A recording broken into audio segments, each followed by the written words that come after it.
Honorable Governor,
जनगण मन अधिनायक जय हे भारत भाग्य विधाता। पंजाब सिंध गुजरात मराठा द्राविड़ उत्कल बंगा। विंध्य हिमाचल यमुना गंगा उज्जल जलधि तरंगा। तव शुभ नामे जागे तव शुभ आशीष मांगे। गाहे तव जय गाथा जन गण मंगलदायक जय हे भारत भाग्य विधाता। जय हे जय हे जय हे जय जय जय जय हे।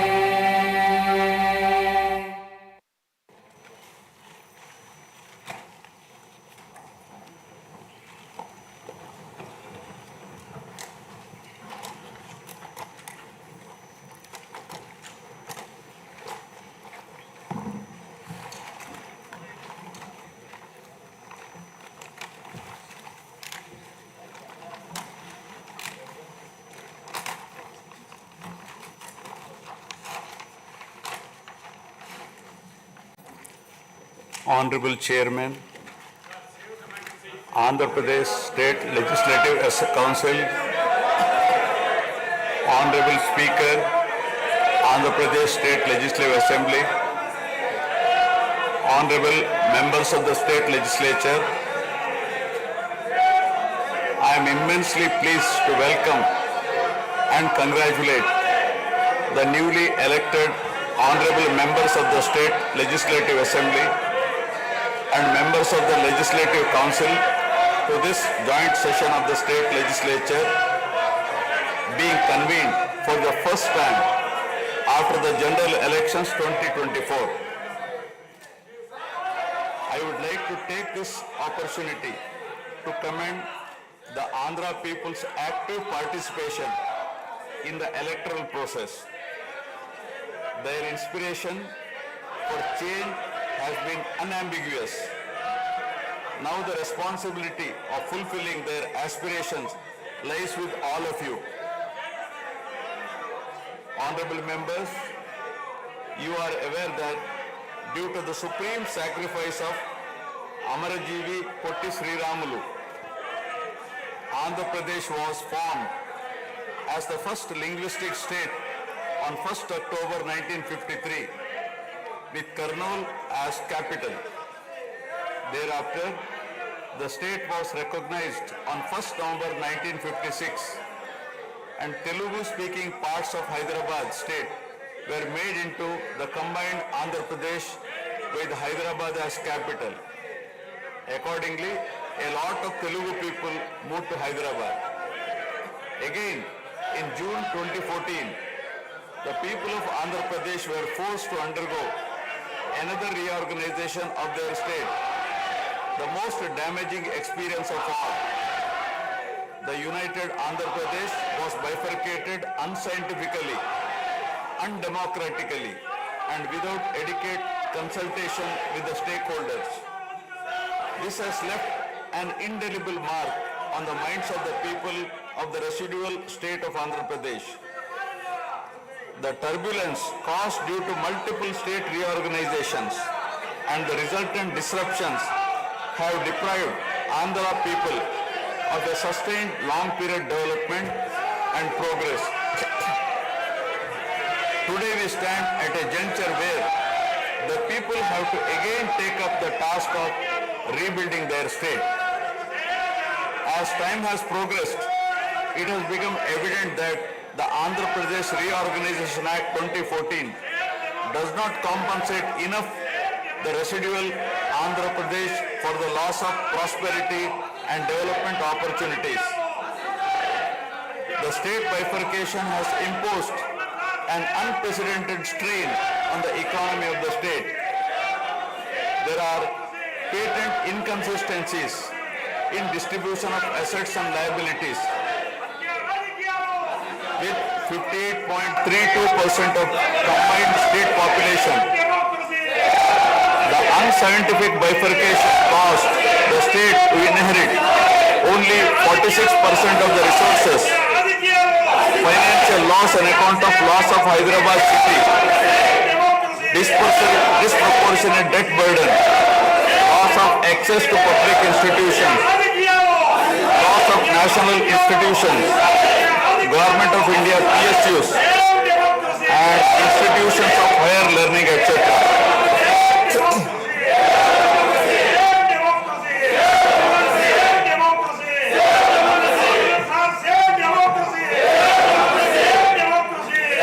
One can see that scientific criteria for apportionment were not adopted, while the residual state inherited huge revenue deficit. Debt was shared on population basis, assets on location basis, power sharing on consumption basis, and worst of all, educational institutions with no basis. All these factors led to the structural change in economy with reduction of service sectors from 51% to 44%. The per capita income too fell from 1,06,176 for the combined state to rupees 93,121 for AP. Notwithstanding the adverse impact of the state bifurcation and undaunted by challenges such as budgetary constraints, infrastructural deficiencies and unresolved issues, the government converted every crisis into an opportunity during the period 2014 to 19. The government had laid a solid foundation for vibrant sunrise Andhra Pradesh. The then government focused on the inherent strengths of the successor state of Andhra Pradesh, its 974-kilometer coastline, providing opportunities for port-led development and requisite environment for manufacturing activities. The fertile river plains supporting agriculture and allied activities, the passing of 3 industrial corridors through the state, rich natural and human resources. A reflection on the state's performance during the 5-year period of 2014 to 19 gives a clear picture of the balancing act between development and welfare. Completion of prestigious Pattasima project by linking of rivers Godavari and Krishna in a record time of 1 year. Completion of 72% of Polavaram project so that it could be made fully operational by 2021.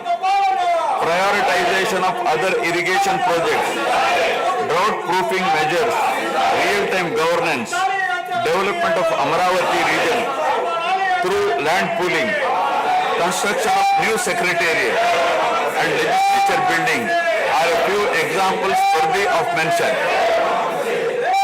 All the milestones achieved during 2014 to 19 were possible because of the visionary leadership of Sri Nara Chandrababu Naidu, the Honorable Chief Minister of Andhra Pradesh. In this regime, the state attracted marquee FDIs like Kia Motors, emerging as #1 state continuously in ease of doing business rankings. Under his able leadership, the state attracted several investments in various sectors. The government initiated development of Kakinada SEZ port, Bhavanapadu and Ramayapatnam ports, expanded airports and increased the state road network. The development of infrastructure was balanced with welfare measures such as increase in old age pension, farm loan waiver, scholarships to students, construction of houses, etc. These development and welfare measures led to compound annual growth of 13.5% between 2014 to 19.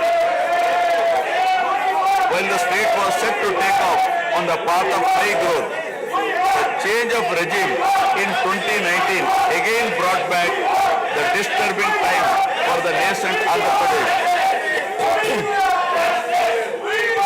The state that already bore front of bifurcation in 2014 was rather unfortunate to have witnessed yet another bigger debacle in the form of inept governance, where the people were threatened and officers demoralized.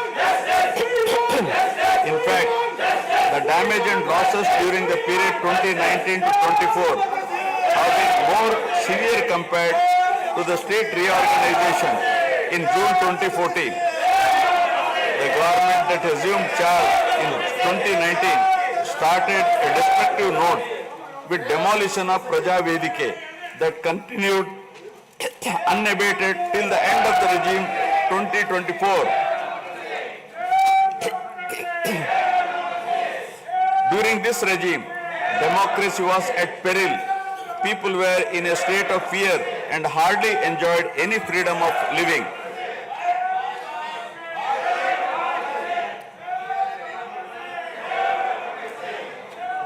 The regime revenge politics had severely hampered the state's prospects for prosperity and growth. Even the Honorable High Court of Andhra Pradesh had sought to convene a judicial inquiry into whether there is a constitutional breakdown in the state. The biggest damage was done to the brand AP. No noteworthy companies came forward to invest in the state.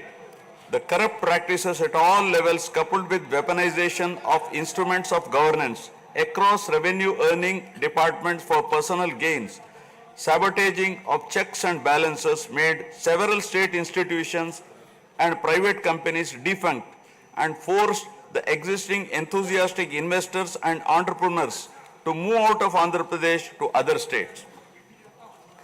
The uncertain environment which rocked the confidence of the people in general and investors in particular started showing impact on the state finances, leaving them in a mess.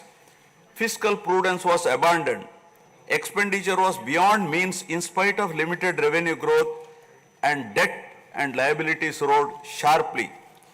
Financial management is manifested by diversion of funds, higher taxation despite high inflation, increase in power sector liabilities, neglect of capital expenditure, which eventually resulted in slowing down of the economy.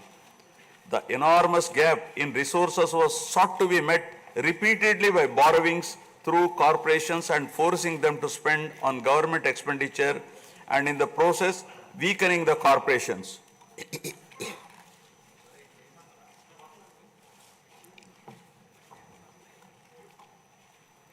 In view of the inordinate delay in clearance of the bills due to strained financial position of the state, many vendors and contractors have approached the High Court of Andhra Pradesh for relief and filed cases against the government. About 25,000 cases have been filed for bill payments, which is unprecedented. The sheer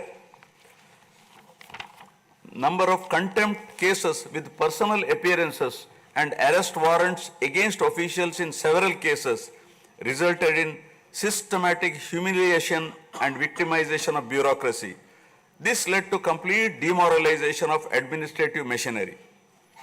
the capital expenditure reduced by 60% in 2019-24 compared to 2014-19. Departments such as water resources and transport, roads and buildings, which undertake substantial capital works, were left critically short of funds to carry out any works. The capital expenditure on water resources has reduced by 56%, and that on roads and buildings by an alarming 85% during this period. The compound annual growth rate of states-owned tax revenue slipped from 12.8% to 8.1% during this period. On the other hand, the revenue expenditure increased from 7.8% to 10.5%, whereas the capital expenditure growth declined steeply from 26.4% to 3.4%. Lower share of capital expenditure to public debt occurred during the period 2019 to 24 is a clear indicator that the government met revenue expenditure also through borrowed funds. The CAGR in per capita debt has been higher at 14%, while the CAGR in per capita income is only 9.7%. This reflects the fiscal profligacy of the previous regime as no capital formation took place. The Amaravati capital region, envisioned as the focal point of growth for the nascent state of Andhra Pradesh, was totally destroyed. With an attempt to scrap the Amaravati dream, the government confused the people with its malicious three capital cities idea under the guise of decentralized governance. During the period 2019-24, no irrigation project, no industries, no infrastructure relating to roads, buildings, hospitals, drinking water was taken up. Cancellation of MOUs in energy sector and other infrastructure projects further demonstrated the negative attitude of the government. Such disastrous decisions, unmindful of consequences, have led to unrest among the youth and job aspirants. Prevalence of uncertain environment has eventually led the youth towards addiction of illegal substances, causing a drug menace. The mental unrest and agony were not limited to the geographical boundaries of the state.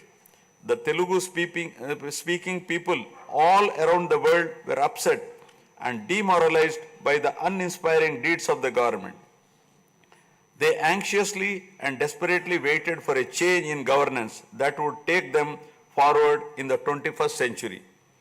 The progressive public policies of the AP government during 1996 to 2004 have today led to empowerment of Telugu people globally, enabling them to be amongst the highest earning Indian diaspora. The condemnation of demolition approach of the previous government by the people of the state, NRIs and other supporters, culminated in a change in government. A huge and historic mandate has been given to the NDA, hitting an unprecedented 93% strike rate, thus reaffirming faith in democracy.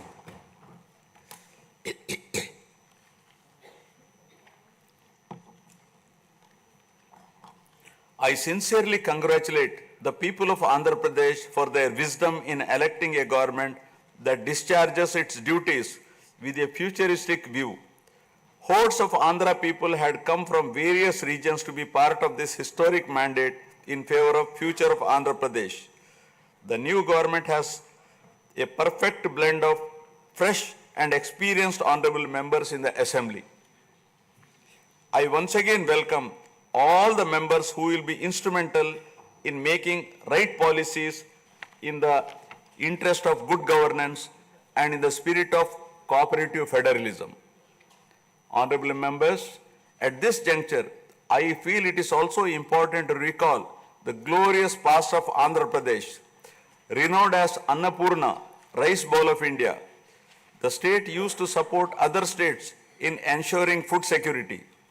As a leader of self-help group concept, Andhra Pradesh stood out as an example in developing entrepreneurship, knowledge economy, and cultivating thrift amongst poor women. Use of IT in all areas of welfare and development was the cornerstone of state's vision.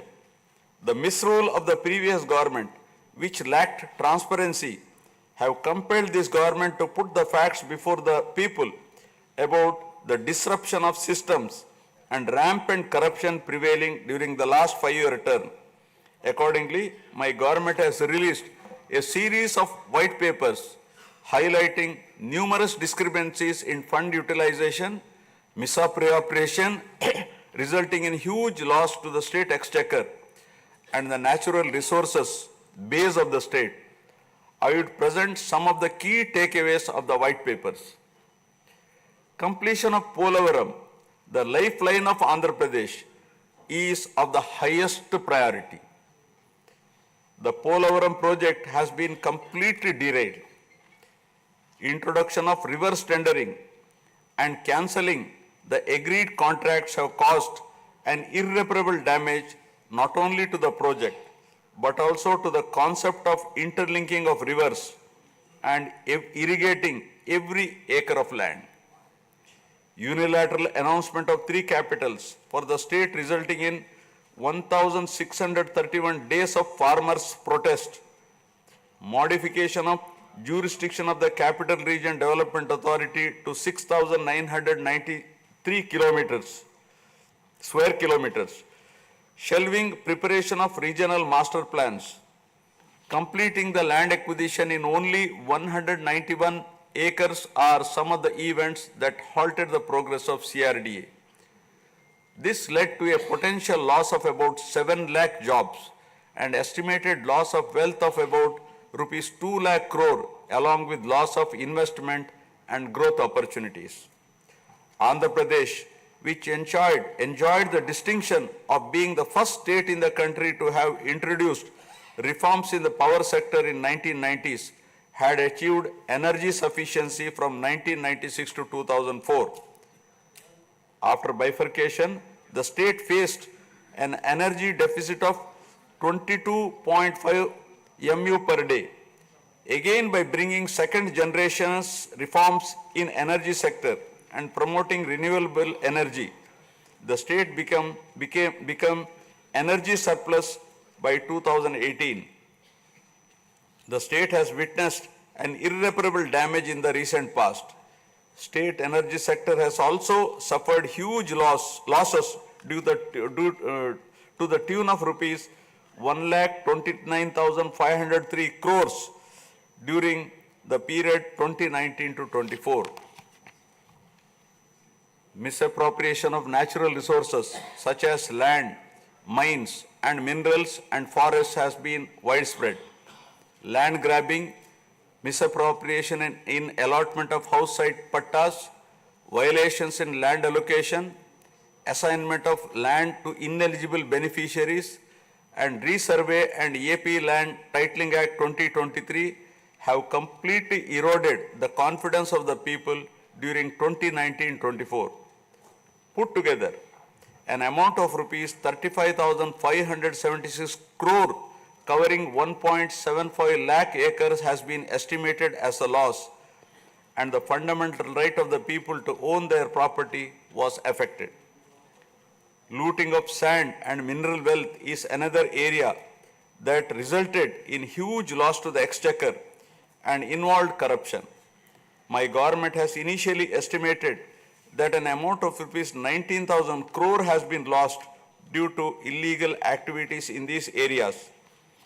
Due to the unfriendly sand policy, 20 lakh construction workers have become unemployed. Due to the inefficient, inappropriate policy making and laxity in enforcement during the periods 2019-24, a cumulative loss to the tune of 9,750 crore has been incurred in mineral revenue. Huge damage has been done to environment.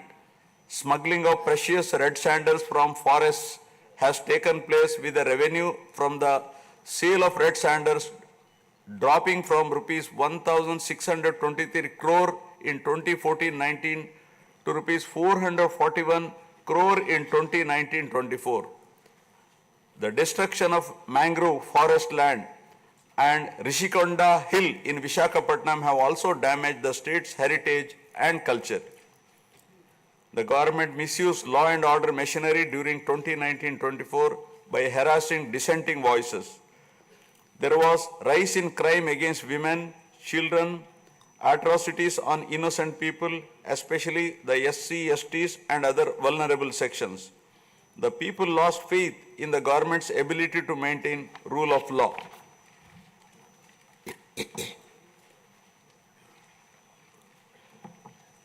The previous government also made a mockery of the excise revenue streams of the state. The VAT on excise was reduced and diverted to AP State Beverages Corporation as a special margin which otherwise would have come to the government as revenue. The government levied the additional retail excise tax on the issue price of liquor sold by APSBCL and escrowed the same for repayment of loans taken by APSDC. While the APSBCL started supplying low quality liquor and introduced unknown brands at significantly higher rates, there was increase in black money due to smuggling of IMFL across the border districts. These policy practices have caused irreparable damage to the excise revenue streams of the state. As a result, it has become difficult for the new government to meet even the essential committed expenditure with the reduced revenue of the state. The overall debt has more than doubled in last 5 years with huge outstanding payments of salaries and pensions, debt repayment for the debt burden of about 10 lakh crore, payments for the power sector dues, civil supplies and other liabilities has become challenging. Putting the governance back on track is truly a Herculean task. My government has already started fulfilling the pre-poll promises and announced that steadfast commitment to Super 6 promises. My government has launched its trademark people-centric governance soon after assuming office with a series of measures such as announcing a mega DSC for filling up 16,347 teacher vacancies, abolishing the Land Titling Act, enhancing social security pensions to Rs 4,000, organizing a skill census, and reopening the Anna canteens to provide food for the poor at a very nominal rate of Rs 5 and supply of free sand. My government will initiate other important measures also. I am sure my government under the able and proven leadership of Shri N. Chandrababu Naidu Garu, the Honorable Chief Minister of Andhra Pradesh, and Shri Pawan Kalyan Garu, Honorable Deputy Chief Minister, with complete support of Shri Narendra Modi Garu, Honorable Prime Minister of India, will make all-out efforts in fulfilling the aspirations of the people for developing the state. Initiating the process, the Honorable Chief Minister visited New Delhi to meet the Honorable Prime Minister and other union ministers concerned and apprise them of the grim financial situation. During the visit, special requests have also been made for hand-holding by the center and extending liberal support to the state. I appeal to the people of the state to understand the current alarming financial situation and cooperate with the government in rebuilding the state. The massive destruction which resulted in huge loss of natural resource base and human value system really makes the reconstruction process difficult and time-taking one. To assess the complete loss, plan for resource mobilization and development is a cumbersome task. It requires collective thinking, extensive discussions with intelligentsia and academicians to explore ways to overcome the current crisis. It also involves finding ways to restart the entire development ecosystem through short, medium and long-term plans in the light of the new development paradigm of Viksit Bharat at 2047. The extent of real damage done to Andhra Pradesh in the last 5 years had not come in public discourse thus far. The misgovernance from 2019 to 24 created a trust deficit with regulatory authorities and damaged the brand of AP amongst investors. The people now given a strong mandate to the NDA to rebuild the brand AP and regain the trust. Honorable members, usually winning elections and assuming responsibility is a happy event.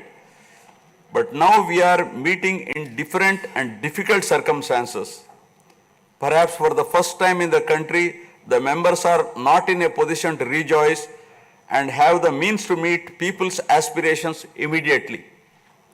Keeping this in view, my government is proposing to go for budget after meaningful deliberations. With several issues relating to state bifurcation remaining unresolved, my government has taken initiative and visited New Delhi to meet the concerned in Union government, including Honorable Prime Minister and also Telangana government, with an intent to quickly find amicable solutions. The resolve shown by the 5 crore people of the state to reinstate democracy and elect people-friendly government with an unprecedented mandate is required to be appreciated yet again at this hour of crisis to help the state to rediscover its past glory. I would like to conclude my speech with the inspiring words of Swami Vivekananda. I quote, "We are responsible for what we are, and whatever we wish ourselves to be, we have the power to make ourselves. If what we are now has been the result of our own past actions, it certainly follows that whatever we wish to be in future can be produced by our present actions.